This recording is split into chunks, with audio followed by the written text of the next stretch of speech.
Hi guys, and welcome back to an actor's notebook.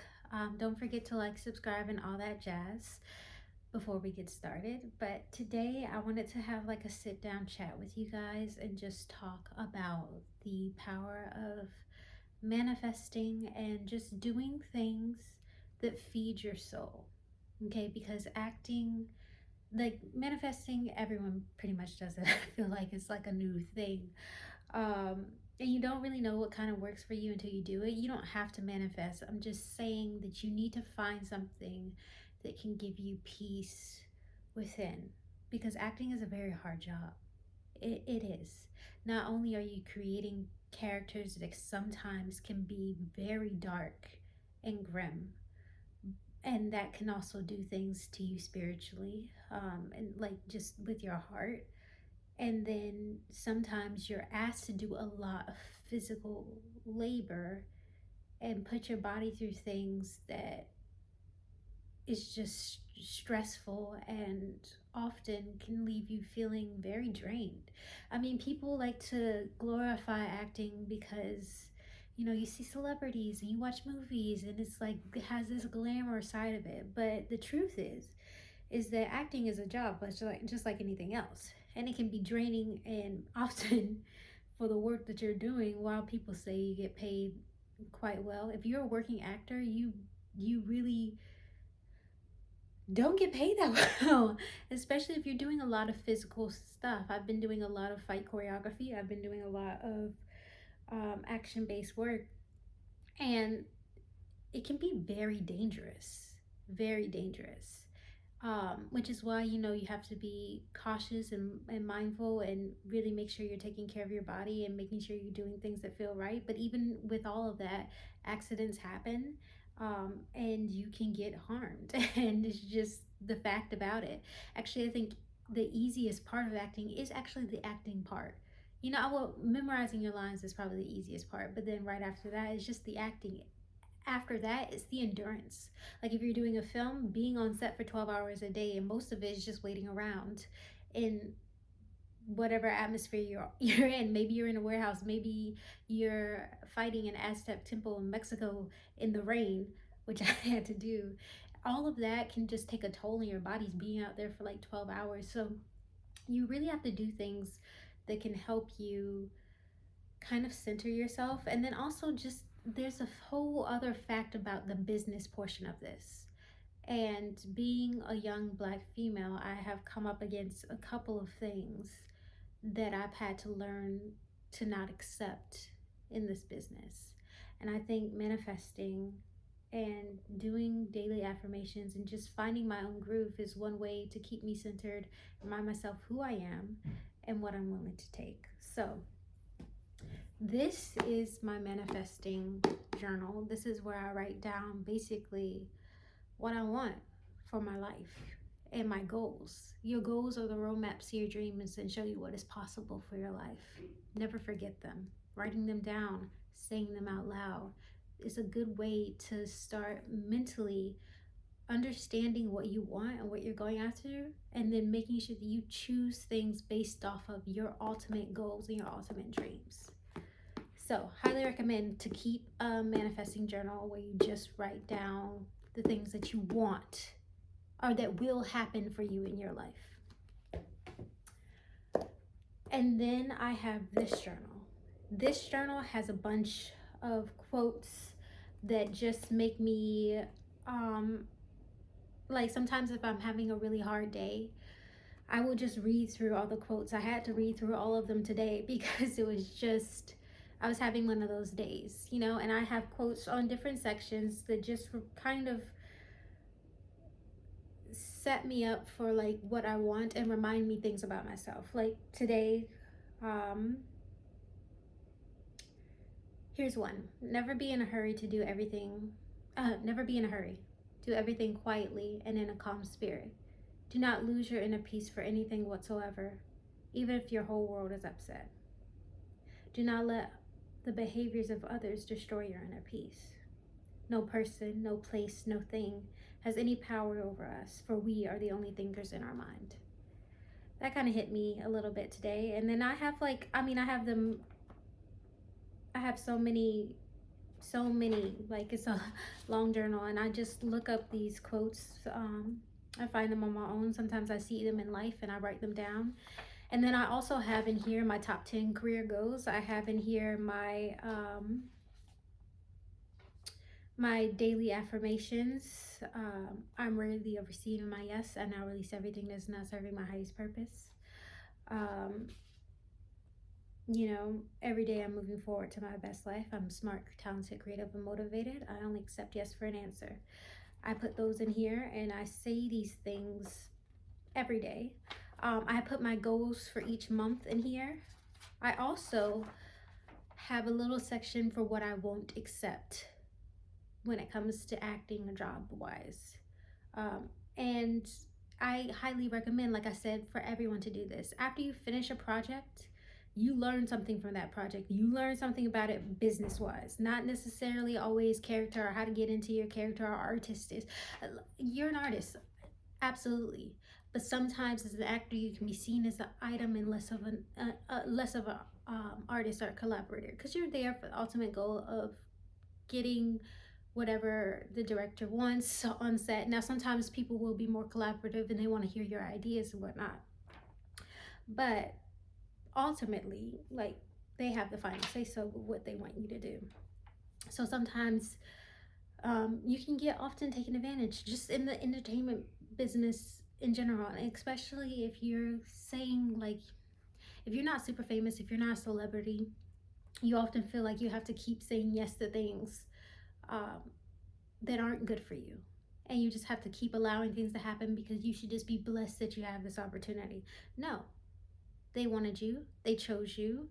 Yes, you can feel blessed for having this opportunity, but there are still some things that you might not want and that might not be good for you.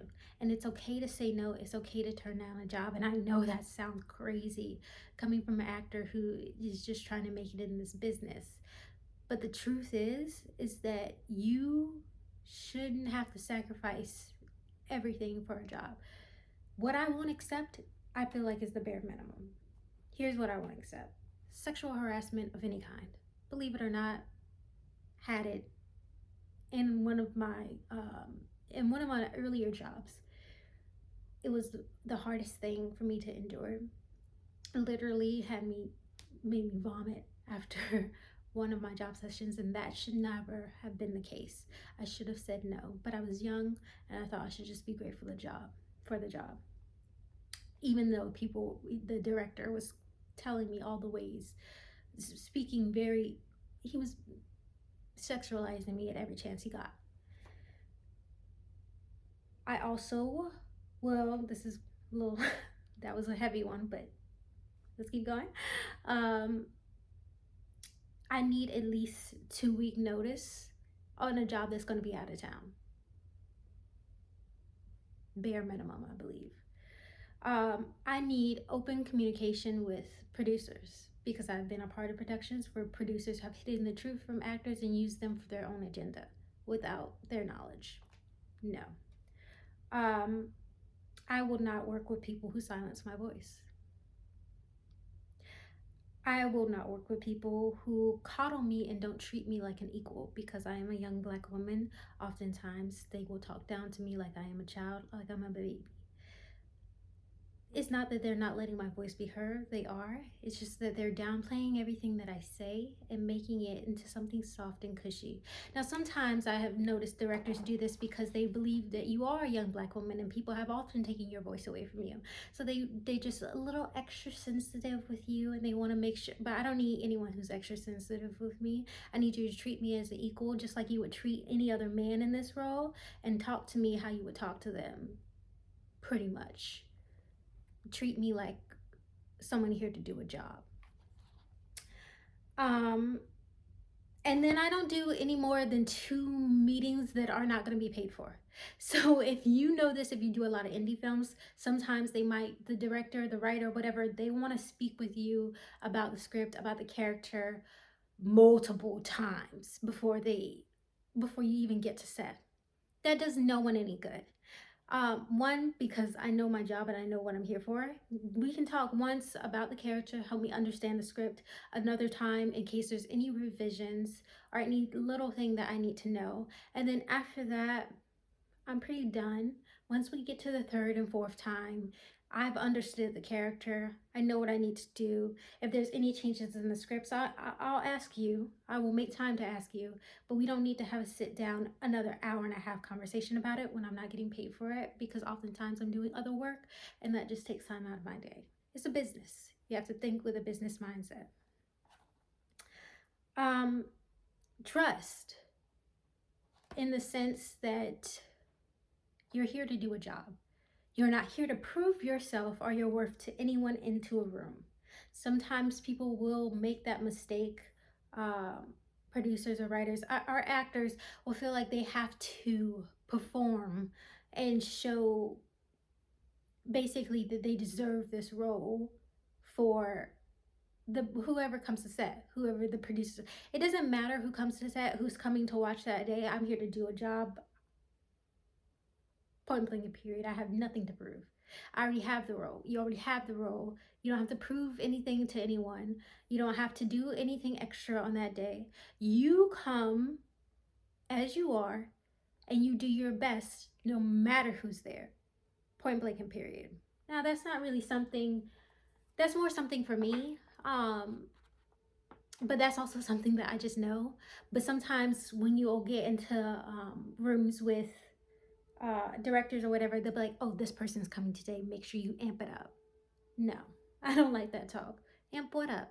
I'm giving you my everything. Like, point blank and period. Most of the time they don't say that to me, but I've heard them say that to other actors, and I just feel like it's not okay. It's not an okay thing to say. That gets in the actor's head, and then oftentimes I've seen this, they end up messing up the entire day because they get insecure and nervous, and you have nothing to be nervous about. You already have the role. You're already doing your job. That is your job, to just show up and give your best. So that's something that I don't allow for people to come and say to me, because it's just, it doesn't help. And I let them know this. I'm like, that doesn't help, but thank you. Like, in a very respectful way. Payment. I need my payment on the day that we have discussed for the payment. No payment, no late payments. I don't accept late payments. You gotta pay me one way or the other on the day that we originally stated. And if it does seem to change, I need to have a good advance notice on the payment change. This has never happened to me. I always get paid.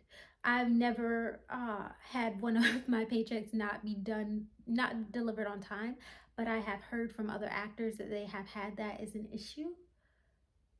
Uh, Mostly from non-union, I believe, but sometimes, and I think things got a little messed up with COVID or whatever. But I heard this from way too many people not to put it in my list. I've heard this from other actors where I've done projects with who've been like, make sure you get your payment. So I have all of that written down.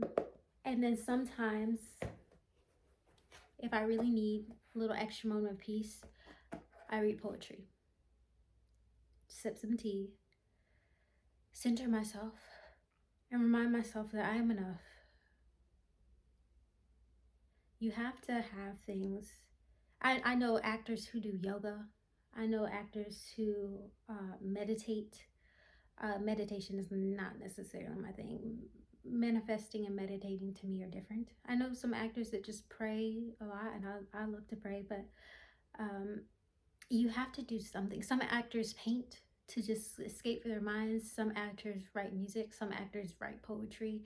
You just have to have something that lessens the burden on your soul, because this career is one that can be very dark and very tainted, and you can find yourself trapped within a character, and you have to have something that reminds you who you are. You can feel trapped in a character, you can feel trapped in this business, you can feel like someone, like I said, like an item, like someone owns you, and you have to do these certain things, and you forget who you are, and that you're a person, and that you can have limits, and that you deserve to set boundaries for yourself in any work environment, anything, even if this is your dream. It is not your dream if you have to compromise way too many parts of yourself. So I decided to share that with you guys today. I hope it was helpful. I hope this wasn't too long. Maybe I'll split it into part one and part two. I'm not sure. But thank you guys for watching. Don't forget to like, subscribe, and all that jazz. And I think next I start a film. So maybe I'll take you on that film set for a little bit if they allow me. I'll show you some behind the scenes. So stay tuned for that. Bye, guys.